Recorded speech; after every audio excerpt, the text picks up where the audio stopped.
பூஜை ரூம் கட்டுறதுக்கு குறைஞ்சது ஒரு 50,000 ரூபாய் செலவாகுமா? அவ்வளோலாம் நீங்க செலவு பண்ண வேண்டாங்க. இந்த மாதிரி பூஜா ஸ்டாண்ட் மாடல்ஸ் வாங்கிட்டீங்க அப்படின்னா நீங்க இடத்தையும் மிச்சம் பண்ணலாம், அதே டைம்ல காசையும் மிச்சம் பண்ணலாங்க. இந்த பூஜா ஸ்டாண்ட் மாடல்ஸ் எல்லாமே நம்ம MDF வுட்ல மேனுஃபேக்சரிங் பண்ணிருக்கோங்க. டீக்வுட், ரோஸ்வுட் 2 கலர்ஸ்ல கொடுத்துருக்கோம். டோர்ஸ் எல்லாமே உங்களுக்கு கார்விங் ஒர்க்ஸோட டிஃப்ரெண்டான பேட்டர்ன்ஸ்ல கொடுத்துருக்கோம்.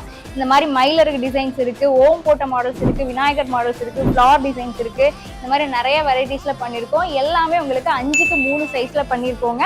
மேல 3 கலசம் வச்சிருக்கோம், உள்ள லைட்ஸ் வந்துடும் அண்ட் இந்த மாதிரி அட்ஜஸ்டபிள் போர்டு வந்துடும். எல்லாத்துலயுமே படையல் ட்ரே வந்துடும் அண்ட் இந்த மாதிரி ஸ்டோரேஜ் பாக்ஸஸும் வந்துடும். எல்லாமே உங்களுக்கு சேம் சைஸ். மாடல்ஸ் மட்டும்தான் நம்ம வேற வேற மாடல்ஸ் வந்து கொடுத்துருக்கோம். இந்த பூஜா மாடல்ஸ் எல்லாமே உங்களுக்கு சேம் பிரைஸ் தாங்க. இந்த மாடல்ஸோட பிரைஸ் என்ன அப்படிங்கறத தெரிஞ்சுக்க நீங்க பிரைஸ் அப்படின்னு கமெண்ட் பண்ணுங்க. இந்த மாதிரி பூஜா ஸ்டாண்ட் மாடல்ஸ் நம்ம கிட்ட நிறைய இருக்கு. ஸ்டார்டிங் பிரைஸ் உங்களுக்கு 3000 இருந்தே ஸ்டார்ட் ஆகுது. ஸோ இந்த மாதிரி பூஜா மாடல்ஸ் வாங்குங்க, இடத்தையும் காசையும் மிச்சம் பண்ணுங்க.